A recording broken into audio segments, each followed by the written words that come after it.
আজই ডাউনলোড করুন আর এনজয় করুন আপনার পছন্দের শো। এই পারুল মা, অন্ন ভোগ কোথায় রে? সর্বনাশ!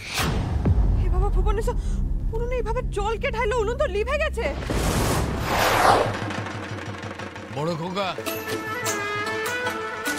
হ্যাঁ বাবা। বাসুদেবের থেকে কোষাকুষিটা নিয়ে বাড়ির চারদিকে একটু শান্তির জল ছিটিয়ে দাও তো। হ্যাঁ, এক্ষুনি দিচ্ছি। বাড়িতে মা যখন নিজে আছেন তখন আর ভয় কিসের, তাই না? শোনো, বাইরের লোকের থেকে ঘরের লোককে বেশি ভয়, বুঝেছো? এখানে দাঁড়িয়ে না থেকে ভোগের কদ্দূর কি দেখো, যাও। Hello guys, hello.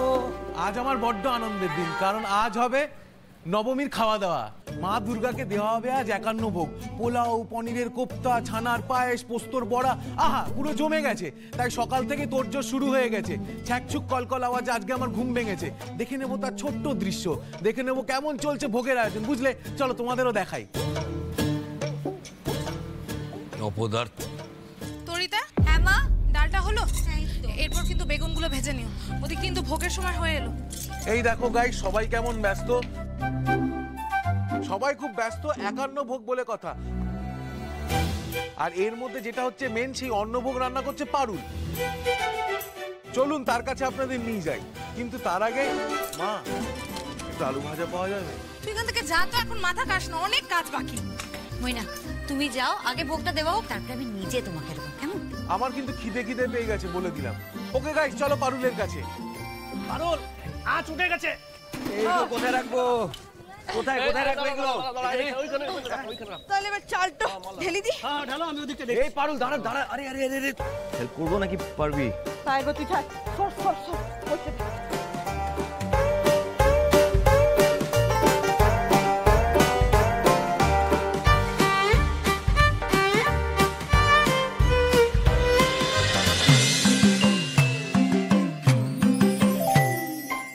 একটু হেল্প নিলে না তোর ক্রেডিট কমে যাবে না জন্তু? একা একা সবকিছু করা যায় না। দাঁড়া, ওয়েট।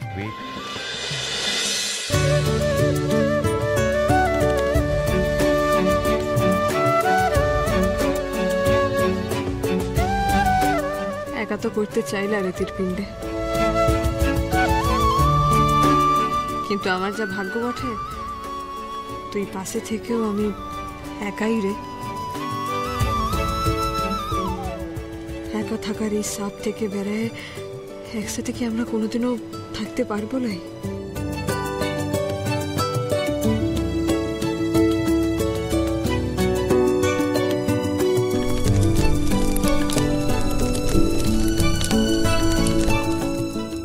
এই দেখো গাইস, কেমন ভোগ রান্না হচ্ছে।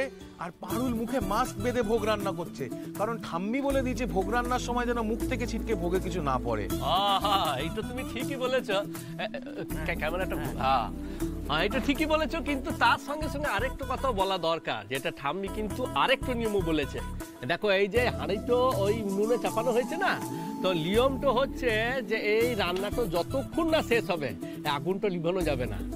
রান্না পুরো শেষ হওয়ার পর তবে আগুন নিভবে, তার আগে লয়। আর আরেকটা নিয়ম হচ্ছে যে এই যত খাবার হচ্ছে না, সেই তো মা দুর্গা খাওয়ার আগে কিন্তু কেউ টেস্ট করতে পারবে না। এটাই তো প্রবলেম, একটু ভাজাভুজি চাইলাম তাও কেউ দিল না। এই দেখো। আরে দাদা, আর এখন এই খাই আর ব্লগ না করে একটু হেল্প তো করতে পারিস আমাদের। কি বললি? আমি হেল্প করছি না? আমি পেপ টক না দিলে পারুলের মনের জোর বাড়বে কি করে, আর বা পারবে কি করে? তাই আমি ব্লগ করে ওকে মোটিভেট করছি। ব্লগ বানিয়ে নাকি মোটিভেট করছে?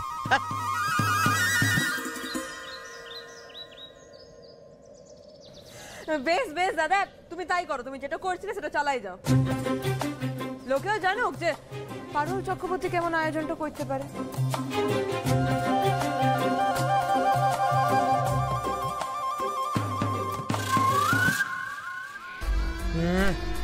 এই তো ম্যারমারে আয়োজক, কেউ নাকি আবার লোক দেখাবে।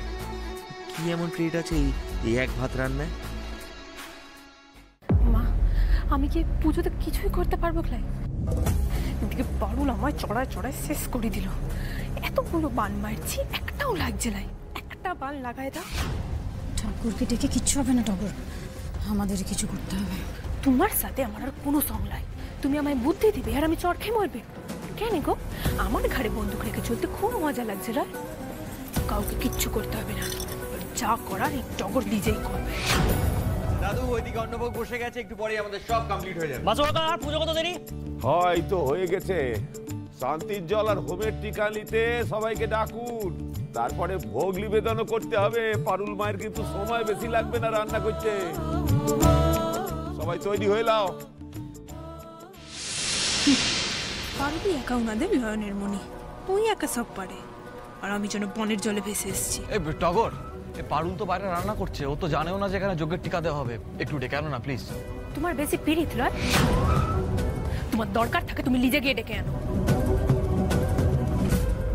পারুল যজ্ঞের টিকা দেওয়া শুরু হয়ে গেছে, তোমার এখনো ভোগ রান্না হয়নি। আরে চলো শিগগিরই চলো। আরে বাবা, কিন্তু ভোগটা এভাবে ফেলে রেখে চলে যাব? আরে কিছু একটা দিয়ে ঢাকা দিয়ে দাও না, ফুটছে তো অলরেডি, হয়ে যাবে ওর মতো। আরে পারুল কি করছিস নাকি? চল, সবাই ওয়েট করছে তোর জন্য। চল বললা, চল। আরে বাবা, হ্যাঁ চল চল চল। আইসি তুই এগো, আমি আইসি। তোমার সমস্ত মনের ইচ্ছা পূর্ণ করুক মা, সবাইকে ভালো রেখো। মা মঙ্গল করুক, সুখী হ, শান্তিতে সংসার কর। জীবনে তো কিছুই পাস নাই, এইবারে যা খুঁজছিস সেটা মায়ের ইচ্ছায় নিশ্চয়ই পাবি।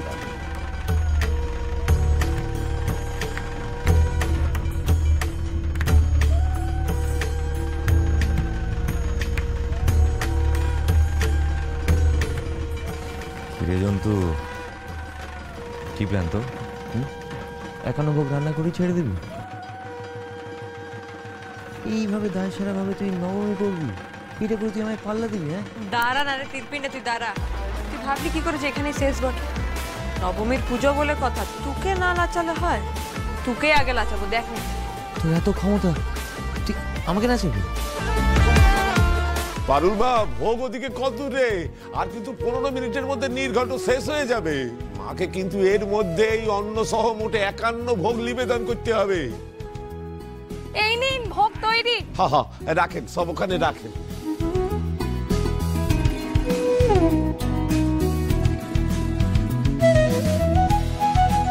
এই পারুল মা, অন্ন ভোগ কোথায় রে? এতক্ষণে নিশ্চয় হয়ে গেছে বাবা, আমি এক্ষুনি অন্নভোগটা নিয়ে আসছি। যা যা যা যা যা।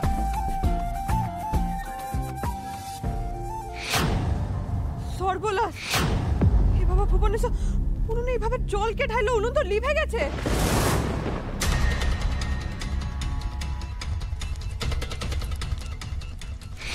হায় রে, ভোগও তো এখনো হয় নাই। এদিকে বাবা যা বললো 10 মিনিটের মধ্যে ভোগ নিবেদন না করতে পারলে নির্ঘণ্ট পেরে যাবে। কি হবে? ভোগ না দিতে পারলে তো অমঙ্গল ঘটে যাবে। কি সর্বনাশ ঘটে গেল, এবার আমি কি করবো বাবা ভুবনেশ্বর?